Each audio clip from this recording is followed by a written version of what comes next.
gangs is quite right. It suggests very sophisticated networks of men, females, who link up, come together, work together in order to use and exploit children.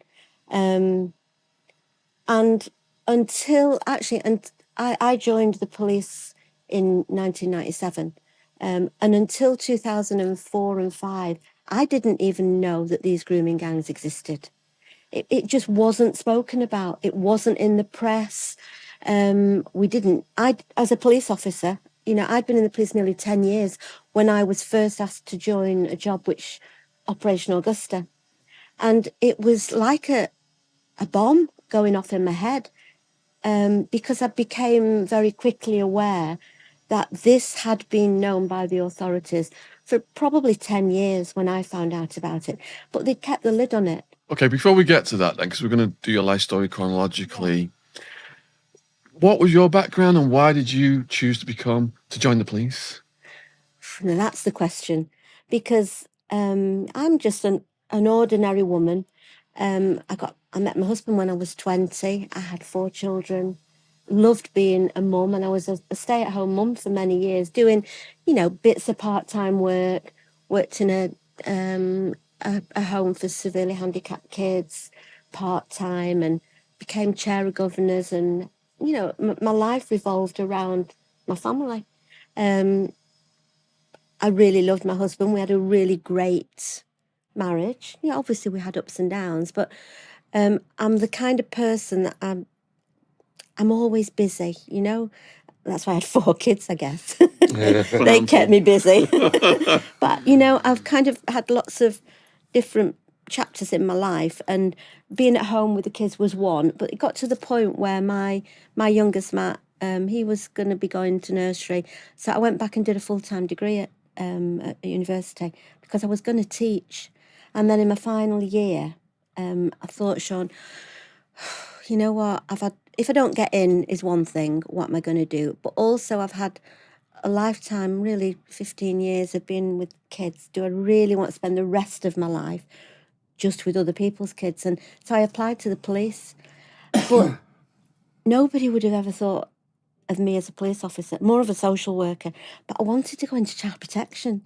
And it was a challenge, and I applied, and to my shock, I got in. And even more shocked when I was posted to Moss Side. So before we get to there then, did they just say, all right, you're in? No. Or did you have to do some training and go through all kinds of things? It was a bloody mission. Let me tell you, I got through easily the you kind of do psychometric tests and observation and English and all that. And then you have a physical, you have a medical, and you have an interview, but you have a physical. And I was 41 years old, and I was expected to do, as every other mature entrant, exactly what a 20-year-old would do. And I can't run. I could never run. And it became like a family mission to get me to run this bloody bleep test, up and down. And in fact, no, my husband was called Norman. No, I said, I can't do this. I'll never do it. Right. And it's in my book, and got the kids' little tape recorder out. I got a tape of the bleep test, and we're over on the field every night, running between these 2 T-shirts, and the kids would say, go on, Mum, go on, Mum. But you know what? I did it. I got to level 7, and I nearly died when I couldn't breathe, but then I could score the points to pass the physical, and I got in. And so all the other cadets are young people? Mostly. Yeah. You get quite a few of older guys who have been in the services, ex-forces, and they come out at 38, and they think, right, uniform service, that they're physically fit, they're disciplined, and they quite often join the police. But you don't get many women like me. Yeah, that's different to a mother who's had 4 kids, and it's like, having to physically exercise like that. You're not used to it. You run after the kids, yeah, but that's about it, isn't it? I kind of was like a fish out of water, if I'm honest. And when I joined, within within I think the first day, actually, you go to Sedgley Park in Manchester and you all sit round in a little group and there's your class and they go through the class and say, right, you're going here, you're going here, you're going here. Maggie, you're going to Moss Side. And I thought, no, you've got the wrong person here. That's this guy next to me. Because anybody who doesn't know, in those days, in the 90s, Moss Side was just known for gangs. It was called Gunchester, and gangs and drugs and murders. And I thought, I've never, to be honest, when I drove through Moss Side, I would fasten my windows up and lock my doors and think, bloody hell. And they're putting me there you've got to do 2 years in uniform. So it was a shock. But you know what? It was actually an inspired location for them to send me, because I was different and I loved it. The families there. Yeah, some of the lads got into a bit of bother, but it's very difficult in those communities to keep completely out of it. Your best mate at school might be a member of this gang or that gang, and a lot of them would just like toy with it and sort of steer a line through the middle to keep safe in many respects. And but they weren't wicked. A lot of them were not wicked. The people at the top of those gangs are the ones that actually are smart enough to escape the police. It's the young boys at the bottom of the pile that we were dealing with. And the foot soldiers. Yeah, the foot soldiers. Yeah. And I worked on, one of the biggest gang jobs that Manchester ever had. Colin Joyce, Lee Amos, they went to prison for many years. It was a Gooch gang, double murder. And but I became a family liaison officer. So I would work very closely with the families of whoever had been killed. And to be honest, it was often 6 of one and half a dozen of the other. It was two gangs, opposing gangs, and whoever came off worst in a shootout was actually pot luck. But my job as a police officer was not to judge those. My job was to help gather the evidence. And I was always very clear about that doesn't matter what I think. For me, the law is there to be used ethically and honestly. And I think that's what people saw in me, that, I think I'm a very fair person. My job was to gather evidence. It's the job of a jury and a court to decide guilt. So I didn't go in there on my high horse, or I would just go in there and speak to people. Give them the facts, basically. We had a guest on yesterday, actually, funny enough. He was from Moss Side, Darren Laycock. Oh, God. That's a blast from the past. You had Darren Laycock here? He was here yesterday, and he was describing how it was tit for tat. And it was. Once they killed your best friend, then, you were seeking blood, and it's just that lifestyle for so many years. Yeah, well, I remember... I do. He won't know me, but I do remember him. That was in the early days when I was in Moss Side, and we had the long sight crew, and obviously Lee Amos and the Pit. What's his first name? I'm really bad with names. The Pitbull crew, and there was a long sight crew, and my first big job when I was in the police, and I wasn't even in the CID, I'd only got 2 years in, and I was called in and asked to relocate a family as a witness protection job. So, I worked on serious crime. That's what I did. And when I joined, everybody has to do 2 years in uniform.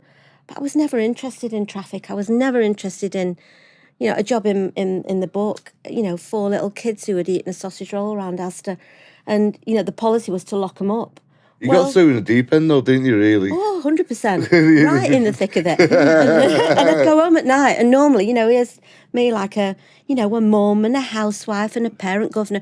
My husband, Norman, was a joiner, and I used to be waiting for him to come in and tell me what had gone on. Yeah. He'd be sat there with all the butties and 4 kids. Right, what's gone on tonight? And it was exciting, though. And but I never lost sight of what I promised to do. And that was to, act with integrity and honesty and protect the vulnerable, uphold the law,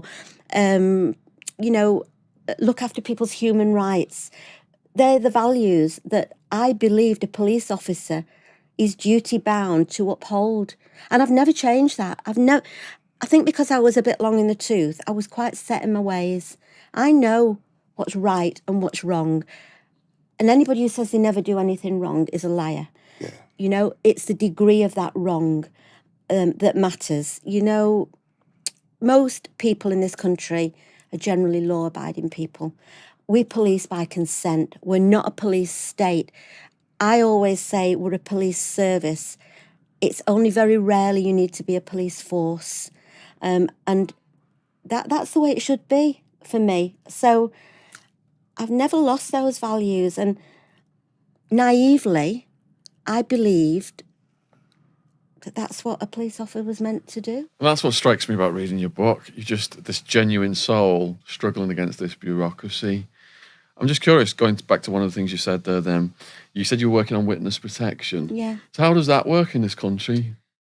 Well, the job I worked on was, it was a lad called Paul Day, and he was a member of a big gang, and there'd been a kidnapping and a chase and da-di-da-di-da, lots of things. One of the absolute key witness, the eyewitness, was a young lad who lived in a big house with extended family. He was from a Pakistani background, actually. And GMP have a big witness protection department, but they would only take on board the actual key witness and a couple of his relatives.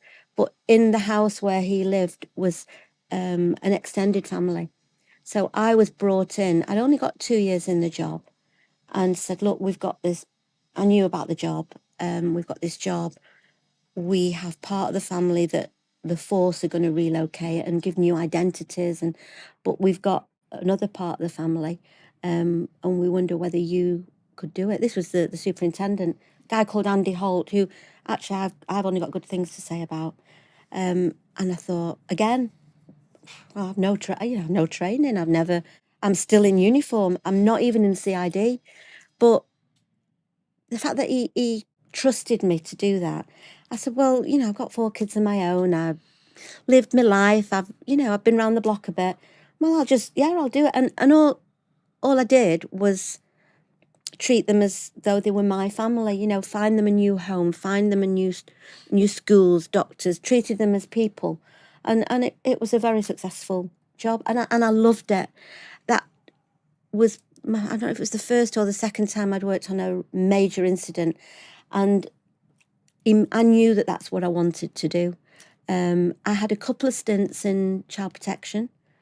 Once within my probation, because I actually was going to leave the job for various reasons, but I was bullied quite a lot, I felt, in my probation. I was seen as, by one particular supervisor or two, a middle-aged woman, a bit of a do-gooder, what you doing in the job, and they really did their best to make me walk away. It's very hard to fight for yourself. What did they actually do to put that pressure on you? They just isolated me. I was treated very differently. For instance, my second tutor, who's meant to guide you and mentor you, was a great guy, but he was ex-forces and he was proper gung-ho, didn't want to be saddled with a probationer. He made that absolutely clear. He wasn't even a tutor, but he was given to me, and it made me different from other probationers. I wasn't getting the support. I was being criticised rather than constructively helped. And really, these two people were trying to squeeze me out of the job. And it came to a head when my daughter got 2 detached retinas and was in hospital, admitted as an emergency. They turned up at my house basically trying to make out that I shouldn't be off work. And I only had 5 days off, but that I shouldn't be off work. And I went back to work, and they did an assessment on the day I went back, completely critical of everything. I thought, that's it. I can't deal with this. I couldn't sleep, and it was on my mind all the time. That's like emotional bullying, isn't it? But yeah, it was bullying. Yeah. and I'd never been bullied before, and it was making me miserable. So I understand when you were one of the good guys. You should have. I was different with though. You know what I mean? I think that many ideas in the police are very antiquated. Do you think there's a lot of sexism, racism? Yes, I do. I think it's the old boys network, very much alive and kicking. And anybody who challenges the stereotypical ideas, especially a woman like me who has got an opinion, I don't expect people to agree with me, but I do at least expect them to listen to me and explain why I'm wrong. And, I was just being bullied. And I thought, no, you know what, life, I did want to do the job, but it almost destroyed me. But the Andy Holt, the superintendent, again, he stepped in and he absolutely fought my corner. And he gave me a short stint in child protection because that's what I wanted to do. And that made me see that there was light at the end of the tunnel. Yeah. And it made me stronger. So when you say child protection, what was your first assignment?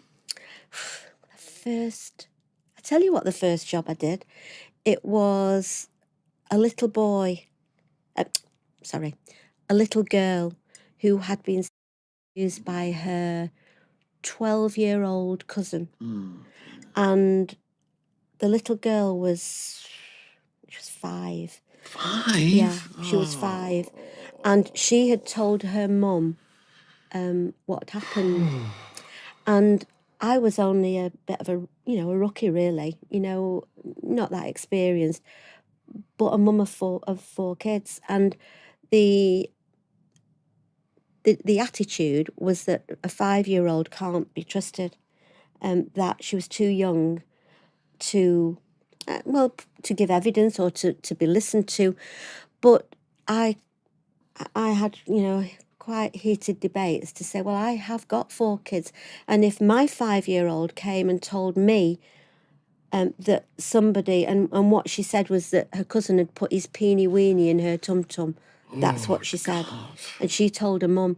I said, if my 5-year-old told me that, I would want something doing about that. Yeah, of course. I would want to give her an opportunity to talk about it. And you can't decide here where that might lead. And to his credit, my sergeant said, okay, well, have a go. And I brought the little girl in, and very low key, but in a room not quite as official as this, but like a living room with a couch and a little table and colouring crayons. And she had an appropriate adult to support her, and we were colouring and chatting. And she repeated what she'd said very clearly, and she drew a picture. Obviously, I knew who the cousin was, and that opened a pathway to go and speak to him. But when I brought him in, he was only 12. Now, the age of criminal responsibility is 11. So he was over the age of criminal responsibility. But once I started to make inquiries, he suffered from sickle cell anemia, and he had also had damage to his frontal left lobe of his brain, which affects your inhibitions. He had no inhibitions. I went to the school, and the school were absolutely over the moon that I was there, because he had abused or inappropriately touched 5 other girls. Now, we couldn't prosecute him, but he needed help, and the girls in his school needed protecting from him. So it's a question of looking at the bigger picture, and he actually was sent to a special school. The little girl who had been abused was, given support and the help she needed. But I saw that as a really successful job, but it had been a battle, and pretty much every job was a battle. Normally you were fighting against social services who wanted to work with the family. And I realised that as a police officer, you weren't dealing with victims really. You might do the initial interview, but then all your work was in relation to the offender. And my skills are with victims and with people who are perhaps hostile to the police, and, vulnerable people, families, witnesses, victims and serious crime. So I came out of child protection, and I focused myself on getting into CID, going into the major incident team, serious crime, and qualifying as well as a family liaison officer. Before we get to that, then I've just got a question. So, if a child does something to another child, what generally is the outcome in that? Because, like you said about this age of criminal responsibility, do you have to look at the background of the perpetrator? It's very, very unusual. That was the only case where I had any sexual crime where the perpetrator was so young. I did work on more than one job, but I remember one job with a 15-year-old lad who murdered a school